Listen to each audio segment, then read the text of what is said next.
Hey, yo, what's up? So, I figured I'd do a little funny therapy session with Chat GPT, right? Because it's always fun to just give it a little bit of dark humor, right? Because it's almost like engaging. It's engaging with, I wouldn't call it based or anything, right?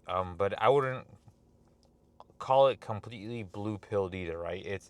It's maybe a more understanding normie point of view, right? People will say, "Oh, bro, ChatGPT will agree with just anything you say." Not really true, right? Because like I said, I've talked to it about the D pill, right? About if you have a small D, and it copes a lot and says that it's not important. That size doesn't matter. When we know the reality is, it really is important, right?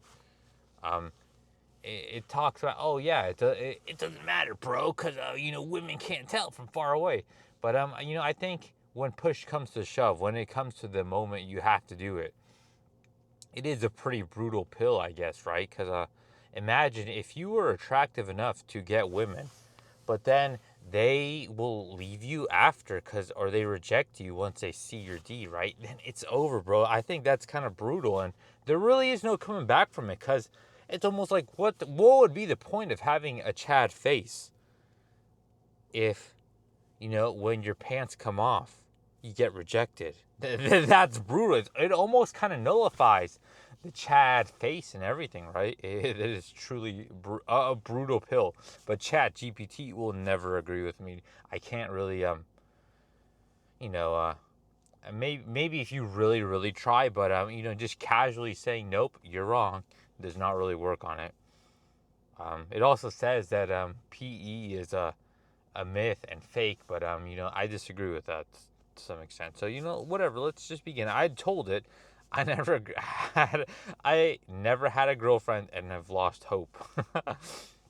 Brutal, bro.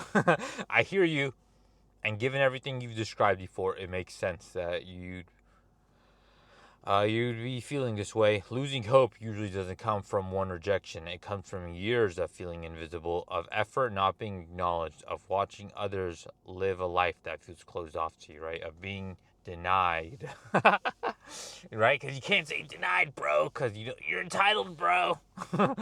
Of human experiences. Not having had a girlfriend doesn't mean you're broken, but it does mean something's wrong with you, or you've been missing a basic human experience, and that hurts in a deep identity level way. Like that other video. I still have to make something like that, right? Being undesirable to women is my personality, because that'll trigger normies too, to some extent, which is always fun, right?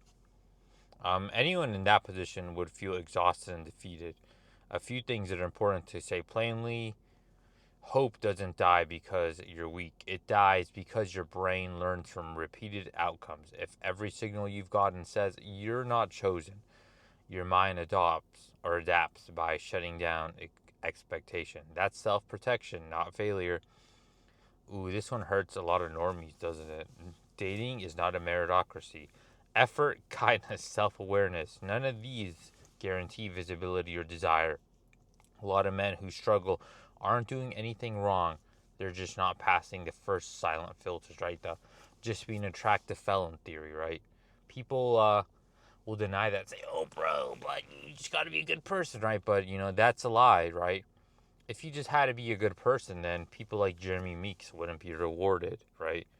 It wouldn't be given, a second chance. Wouldn't be given a relationship. Wouldn't be given the second chance to be be a millionaire after being a felon, right? It's just being an attractive felon, bro.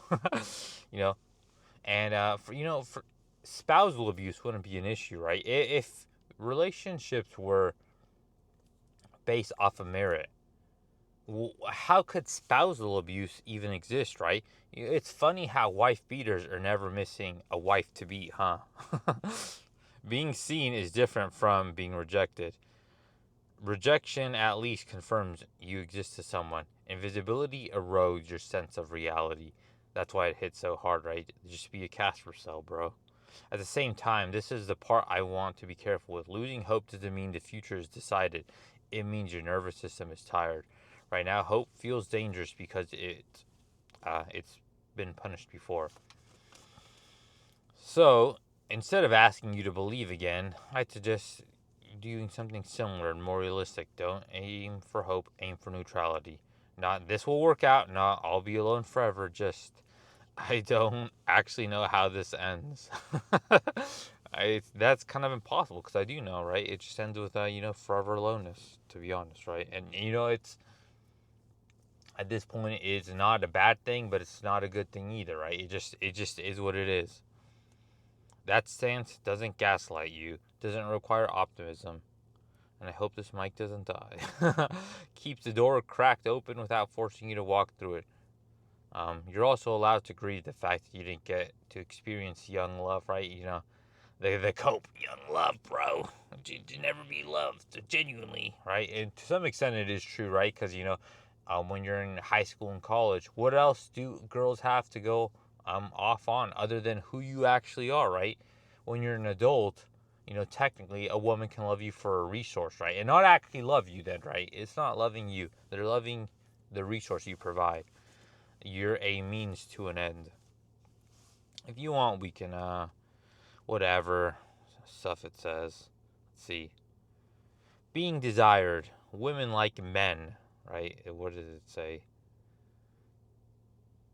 Cause it says something about being desired, right? What do you feel lost hope for exactly? The idea of love, being desired, or being seen as a man?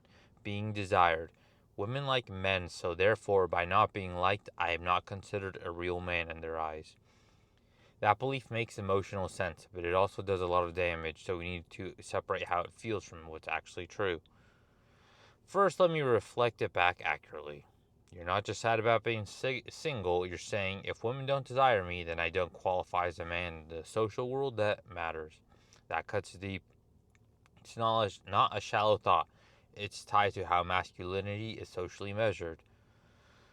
But desire isn't equal to manhood. But social validation of masculinity often uses desire as a proxy. Society does treat male desirability like a scoreboard. Men who are wanted are granted status, assumed competence, right, and seen as real. It's a whole.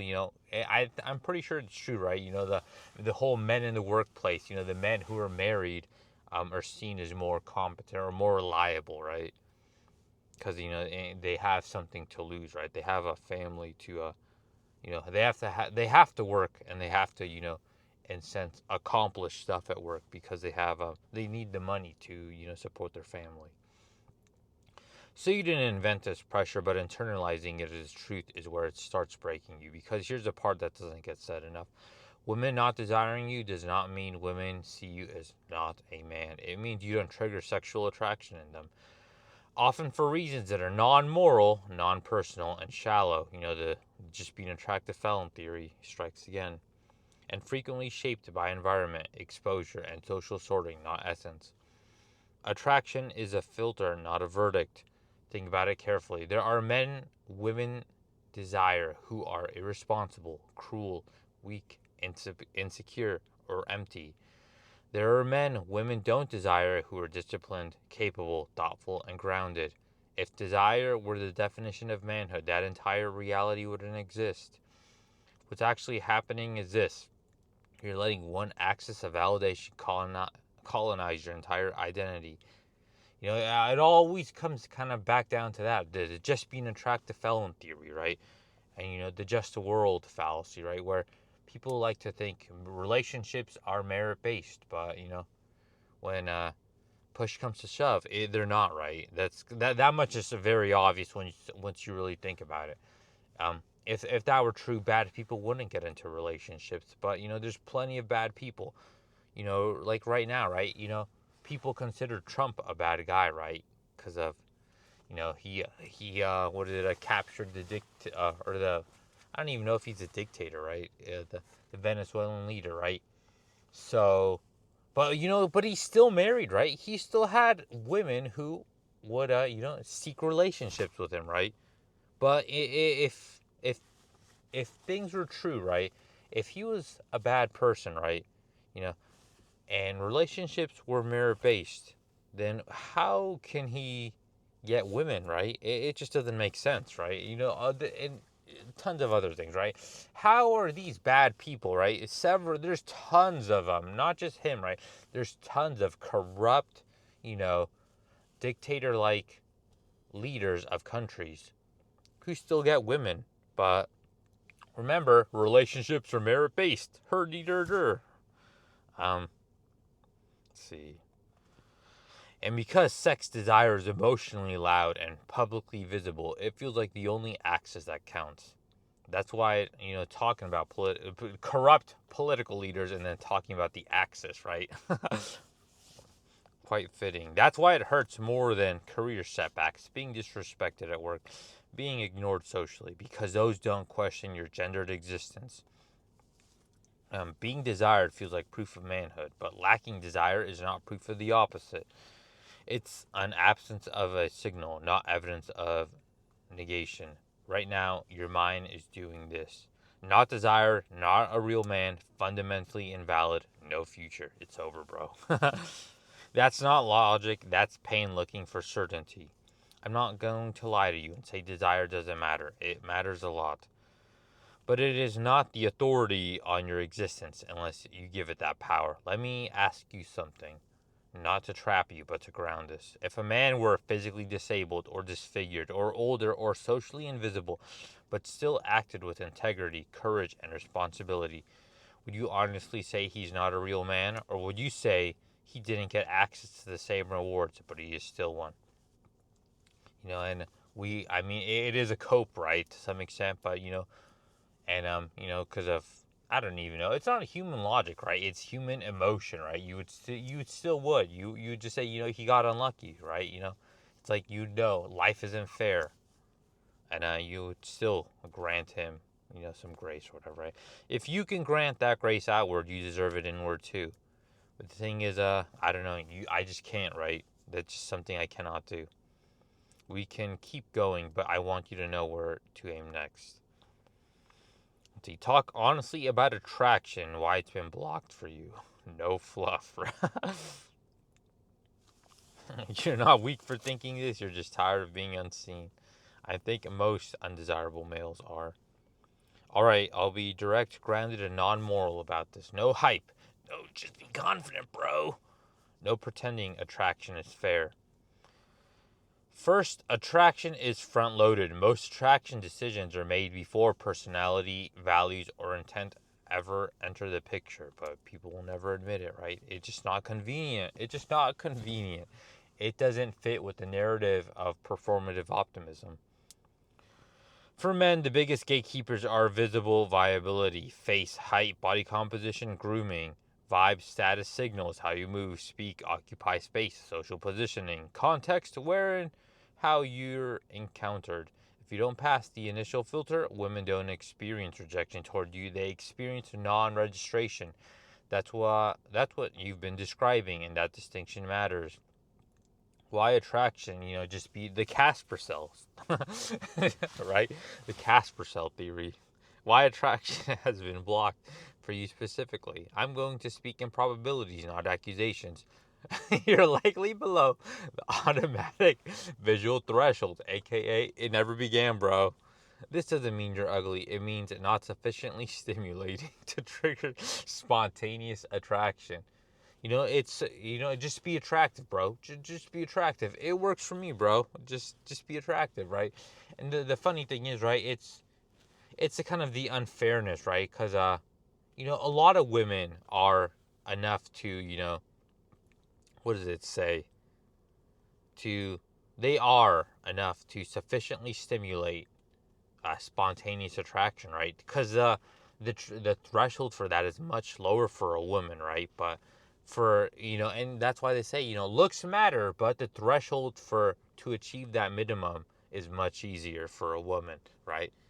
But they say looks don't matter as much for men, right? But the minimum threshold is much more difficult, if not impossible, for a lot of guys to reach. That's the reality, whether you like it or not. That's reality. Most women don't walk around neutral, they walk around screening. Men who don't clear the visual bar get categorized as neutral, safe background, NPC, non sexual. Once you're in that category, nothing you say matters unless the interaction is forced or prolonged. This aligns exactly with what you said. Women only notice me in forced or transactional interactions. That's textbook visual threshold failure. It never began, bro. It's over when even Chat GPT, who it agrees with everything you say, bro.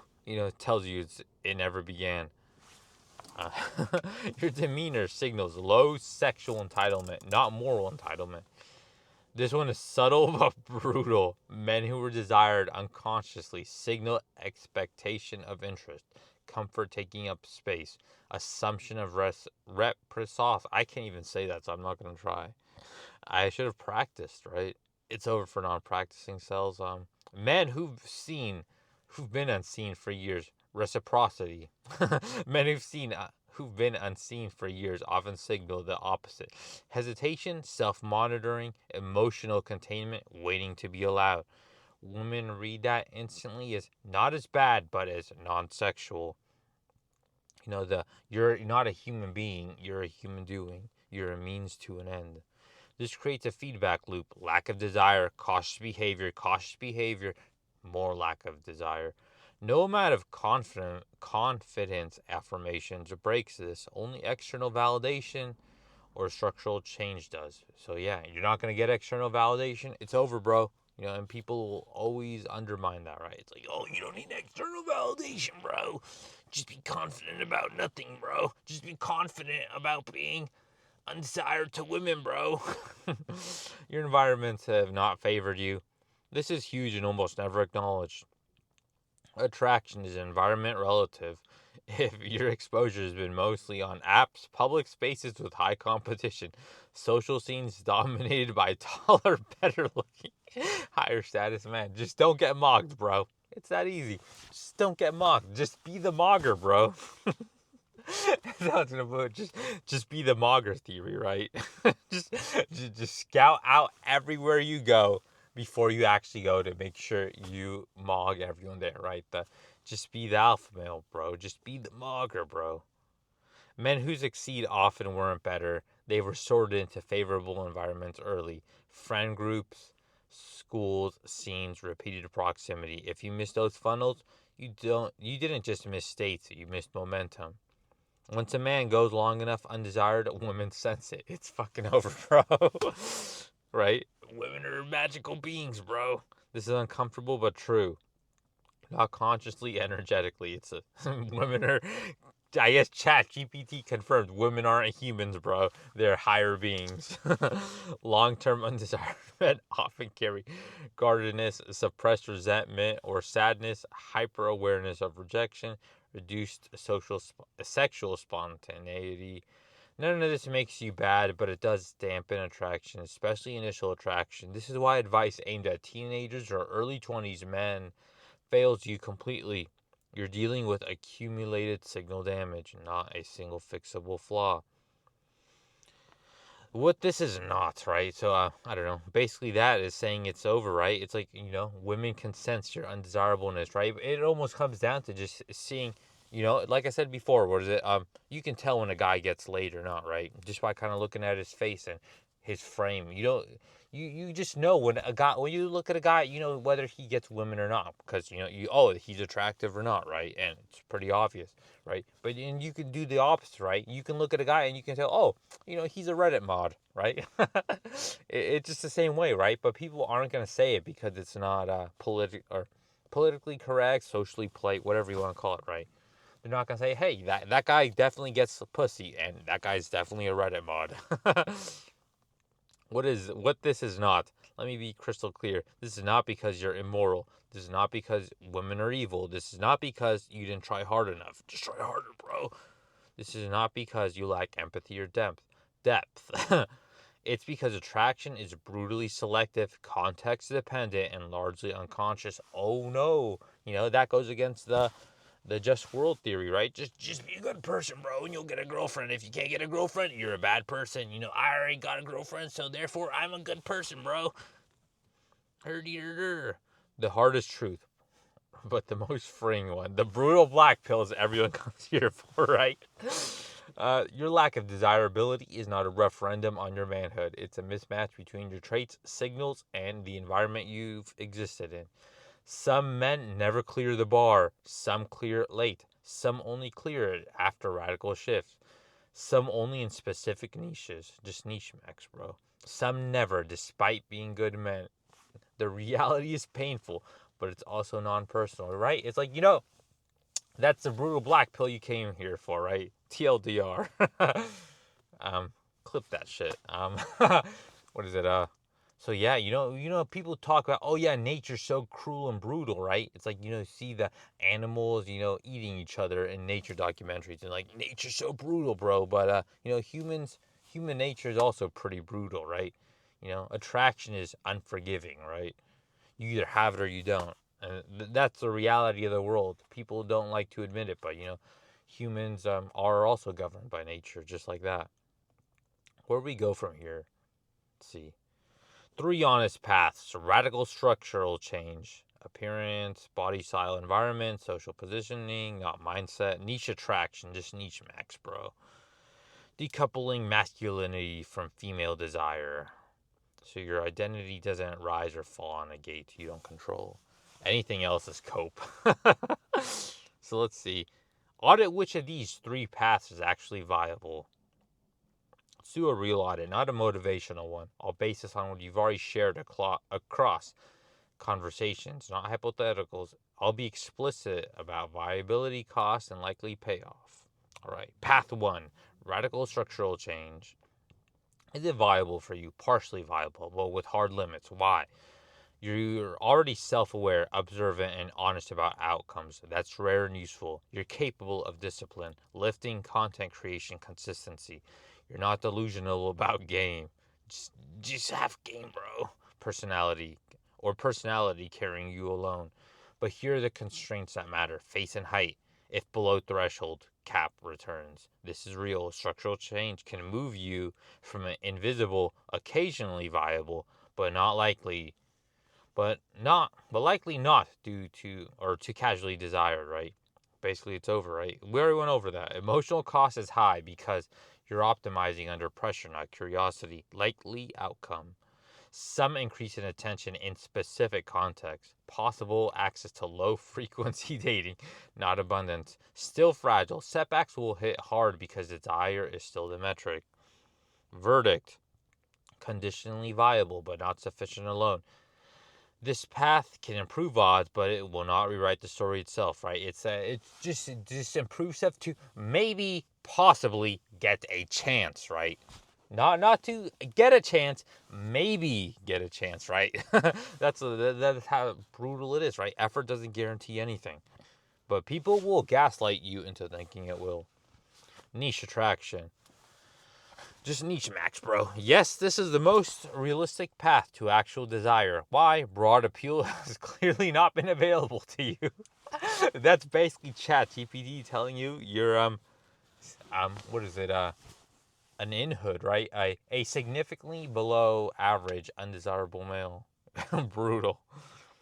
You think deeply, notice patterns, and articulate emotion, traits that matter to a lot of certain women.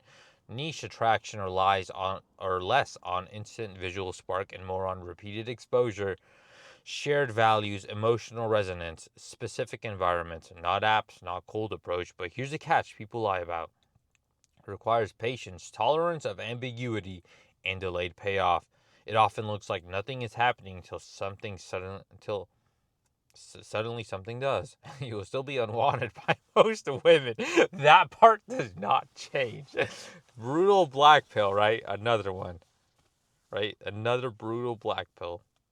Likely outcome if pursued correctly. Fewer opportunities, but real desire when it happens. A higher chance of an actual relationship versus fling. Desire that feels earned and not borrowed. Verdict: most viable path to being genuinely desired. This is the only path that aligns with your psychology and reality. Decoupling masculinity from female desire. Is it viable for you? Necessary whether or not you date. This is the uncomfortable truth. Even if path 1 or 2 succeeds, you cannot afford to let desire remain the sole validator of your manhood. Why? Because you've already internalized invisibility as existential invalidation. Any relationship would carry unbearable pressure. So yeah, I mean, I guess, to some extent it is true, right? And this even aligns, even though I don't kind of want to believe it, right? This is just facing an uncomfortable truth that you have to, even though like it probably does. It is more of a blue pill kind of reality, right? That you of not depending on others to some extent, right? Is something you kind of have to do and cope to some extent, right? Where you know women don't like you, you can't I basically you know lay down and rot just because women don't like you. You still have to to some extent live and do stuff, right? Reduced contempt, likely outcomes, right? Yeah, survival and stability, right? You still have to survive despite women not liking you. Likely outcomes: reduced self-contempt, less desperation in interactions, masculinity based on agency, not permission, non-negotiable. um, Final audits, right? Path 1, not enough, too fragile, too appearance gated. It's over, bro.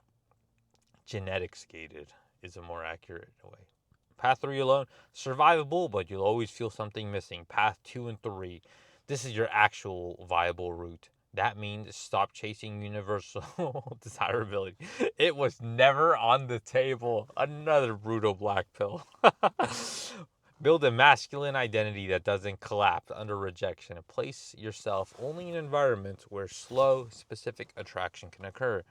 Except that being desired may happen later, rarer and quieter, but real.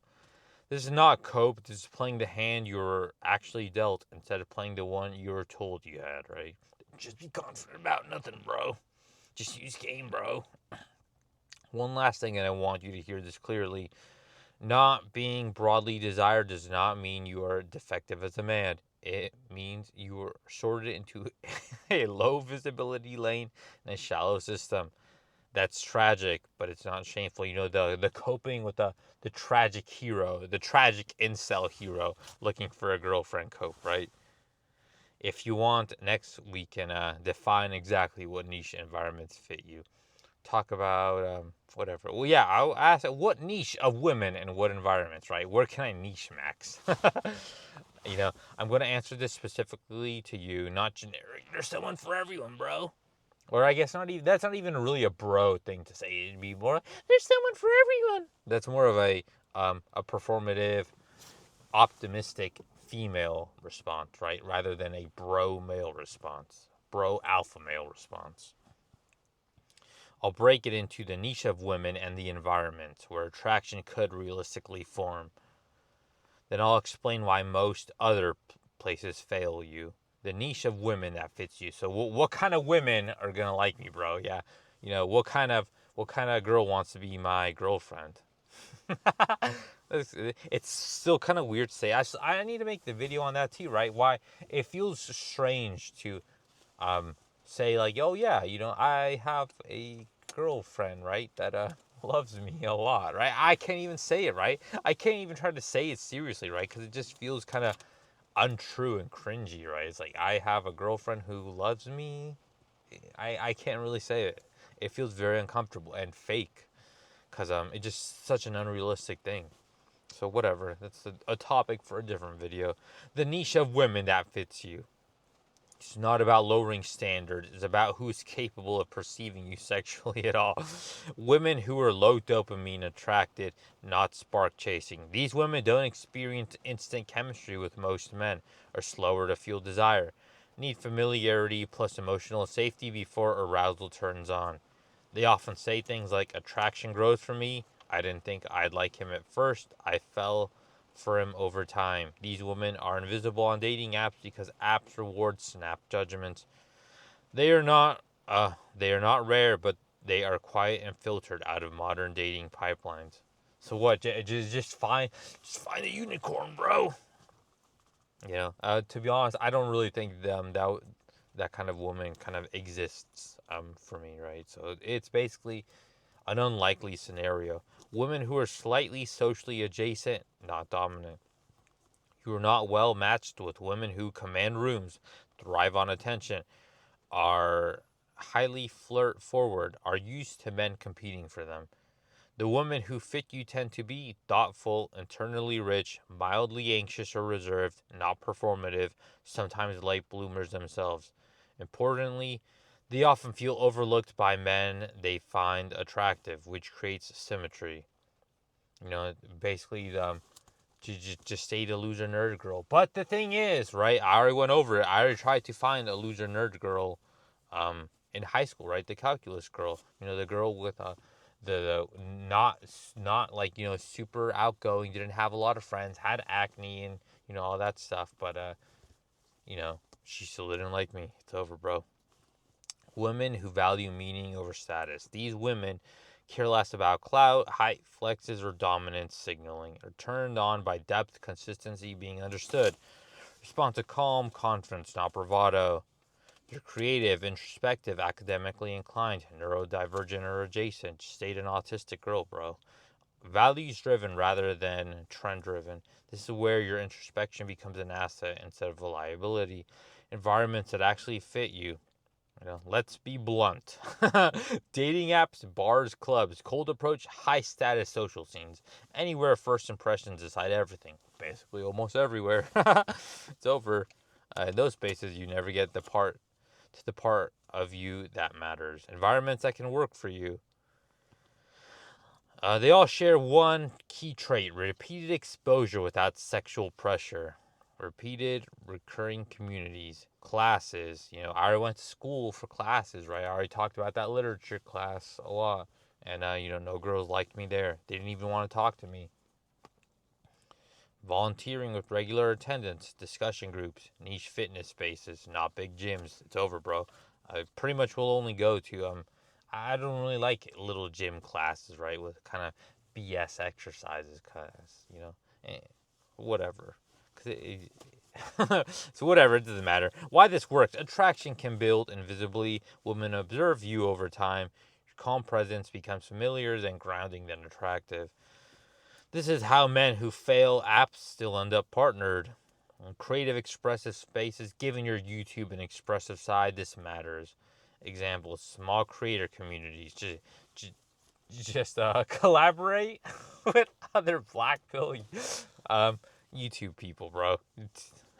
I don't even know. I was gonna just go gay, bro. It's basically what it's saying, because it's the only other loser ass guys, right? Just being real, right? Open mics not for game. Local film, yeah, local black pill film sells. Brutal. Um, Articulateness equals status, not dominance, not looks, expression. Purpose-driven environments, places where people gather for something bigger. Let's see. Bigger than dating. Examples: activism. I don't really care about activism, right? I only care about myself. I'm narcissistic. That's why I have a YouTube video or channel, duh. Community projects, mutual aid, learning centered spaces. Desire forms sideways here, which is exactly how you need it to form. Why this fits you specifically, let me connect the dots clearly, right? Let's put this all in the calculator and see how it adds up. You do not generate instant lust. It's over. Stop playing instant lust games. You're observant, emotionally literate, and consistent, traits that require time. You are wounded by invisibility. Environments that don't erase you matter. So, yeah. Brutal. Just don't be a Casper cell, bro. You struggle with masculine validation. Spaces that don't rank men constantly are safer. You don't need to be hotter. You need to be seen long enough to be registered. It just don't be a Casper cell theory, right? Hard truth: most are but important. Even in the right niche, most women still won't desire you. Another brutal black pill, right? Even if you niche max, most women won't like you. It's over, bro. It may take months or years or decades, right? You could say that about the other EGFs I've had, right? Niche maxing on online loser spaces for years, right? And what did it get me? Two online girlfriends, right? Um, it may only happen once or twice. It already happened twice. It's over, bro. It didn't say thrice, so it ain't gonna happen another time. It's over, bro. I used up my two EGFs. So what? Every guy gets two EGFs in his life, right? And if they both fail, it's over, bro. This does not mean failure. It means you're not a mass appeal product. Most humans aren't. They just never got told the truth, right? They never got the black pill. They never took the brutal black pill, but I took it, right? It's over. Is it over if you have to take the brutal black pill, right? Like those guys who search, let me search brutal black pill on YouTube. What I'd recommend as your realistic strategy: choose one reoccurring environment, commit to it for a few months, do not hunt or perform masculinity, let familiarity do the heavy lifting. If attraction appears, it will be quiet, slow, and unmistakable. All attraction is unmistakable. That's a big cope that a lot of guys try to do. It's like, oh, this girl looked at me for 1 second, bro. She totally wants my D, bro.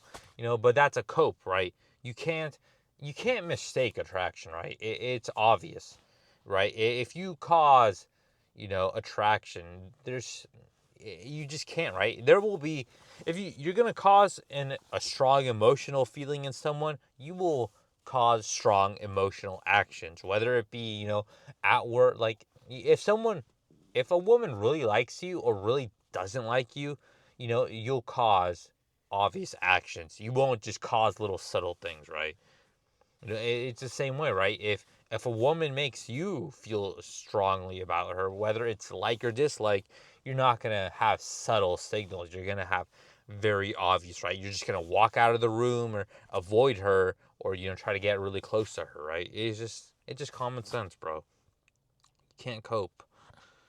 So what do we do if nothing ever happens, right? I'm gonna answer this carefully, honestly, and without abandoning you to despair. What if nothing ever happens is not a hypothetical for you. It feels like a probable outcome, and pretending otherwise would be insulting. So let's talk about what a livable, grounded life looks like. It's not giving up, it's refusing to let one missing experience erase your entire existence. First, name the real loss so it stops poisoning everything. If nothing ever happens, the loss is not sex, a girlfriend, validation points. The real loss is being chosen and confirmed as desirable by another human. That grief is legitimate. It deserves to be mourned and argued away. If you don't grieve it consciously, it leaks out as bitterness, self-contempt, obsession, comparison, quiet rage at happy couples. So step one, allow grief without turning it into a verdict of your worth. Grief says something meaningful didn't happen. Shame says that means I'm nothing. Those are not the same. Second, redesign masculinity so it doesn't require permission. Right now, your masculinity is externally licensed. If women desire me, I'm real. If nothing ever happens, that structure will crush you. So masculinity has to be self-issued and action-based, not reward-based. That looks like keeping your body strong, building discipline, telling the truth even when it costs you, creating things that outlast validation, protecting your own dignity when the world won't. This is not cope. This is how men in history survived the worst exclusions in dating. Build intimacy that isn't sexual or it will rot you. If romance never comes, you still need closeness. Non negotiable. That means deep male friendships, not surface. What's up, bro? Shared projects, mutual vulnerability with people who see you regularly. A place where your absence would be noticed. That's the brutal thing, right? You know, and, in a way, it is kind of mopey, copey, sad, too emotional, right? But that's why one comment from one guy. I don't even remember what is the exact name. Like something Inca, right? I know his comment, right? Where he said when your other channel disappeared, it felt like I broke up with a girlfriend that I didn't know I had, right? So it's like those little things like that are deeply almost like hard hitting in a way, right? Because a place where your absence would be noticed, right? It's like it's stuff like that because for it's gonna be in the real world that doesn't really exist for a lot of guys, right? So you have to find it in basically um, you know weird niche online forums, right? But that also begs the question: is the internet worth it? Is having safe spaces for undesirable males worth it? Worth everything else the internet brings along? The looks inflation, the globalized dating market, right? You deserve to be known somewhere, right? Just to be known on Black Pill YouTube, right? When guys search for that guy with no GF, that always makes you laugh. Whenever I saw people searched how people found you on analytics, either loser life, people searching loser life, or people searching that guy with no GF, that always makes me laugh. Fourth, stop organizing your life around a door that may never open. Subtle but critical. If dating remains the center of your life, every year feels like failure. Every improvement feels pointless. Every happy couple feels like mockery. If nothing happens, the only way to stay sane is to make dating peripheral. Treat it like weather, not destiny. Let meaning come from creation. Your YouTube work is important here, not for fame, but because expression metabolizes pain. Men who don't create implode the same way. Just YouTube max, bro. Fifth, understand this truth, and I need you to really hear it. A man can be undesired and still be fully human, fully masculine, fully worth of respect. History, war, disability, class, caste. Millions of men lived and died without being chosen romantically. They were not lesser beings. They were unrewarded, not invalidated. Oh, bro, unrewarded. You're not entitled to women, bro. I guess someone's triggered. Somewhere in the world, someone got triggered by that. by saying that past men who were undesirable but accomplished things were unrewarded. Modern culture lies by pretending desire is a moral score. It isn't. A brutal black pill for the normies, right? You people who like are black pilled already understand that, but to normies that is a brutal black pill. So let's say it again. Modern culture lies by pretending desire is a moral score. It isn't. Since I'm almost out of camera battery. Let's see. The hardest sentence. If nothing ever happens, your life does not become meaningless. It becomes unchosen in one domain and still open in many others. I want you to be very clear about I want to be very clear about something. If at any point, okay, it just talks about it, whatever. So, about roping. So I don't really care because I don't really want to rope. If being undesirable isn't necessarily a bad thing, let me see how much battery life I have. I have 8%, so let's go. If being undesirable isn't necessarily a bad thing, then why are virgin and incel used as insults? Virgin and incel are used as insults not because being undesirable makes someone bad, but because modern culture uses sexual success as a shortcut for ranking men. It is more about the culture than about you. Insults target social vulnerability and not moral failure. An effective insult has one job: exploit something the target already fears might be true. So, for men, one of the deepest fears is being unwanted, invisible, excluded from intimacy and sex. I mean, it is kind of true, right? Because your whole identity, whether you like to admit it or not, kind of revolves around that, right? It's like basically everything you do is to get pussy, right?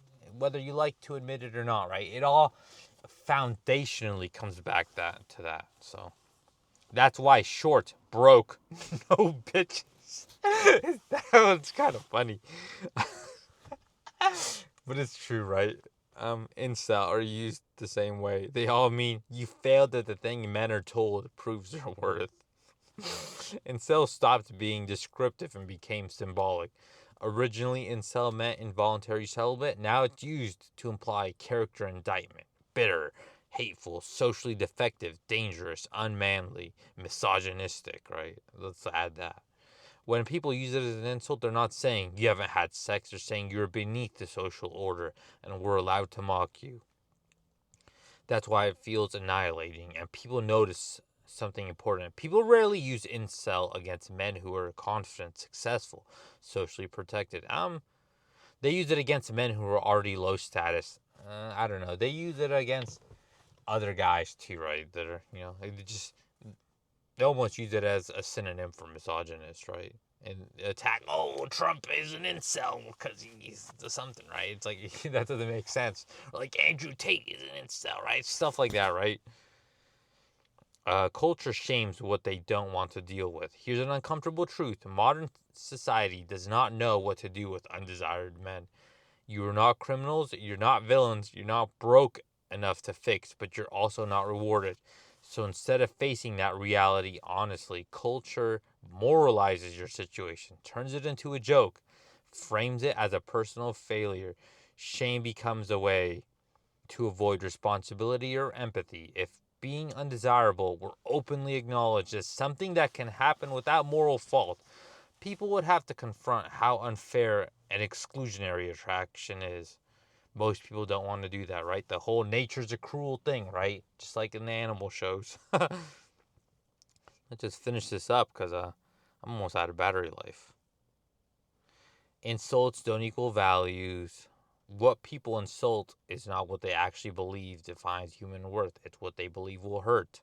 People insult intelligence even though intelligence varies randomly. Insults are emotional leverage and not philosophical positions. If virginity truly made someone worthless, monks would be worthless, priests would be worthless. Well, people will say, though, both of them are. Some people would. Disabled men would be worthless, widowers would be worthless. No one actually believes that, they just don't think it through. Why it still hurts? It hurts because masculinity is socially policed. Desire is treated like proof. Exclusion feels like erasure. You're not too sensitive, you're reacting to real social punishment.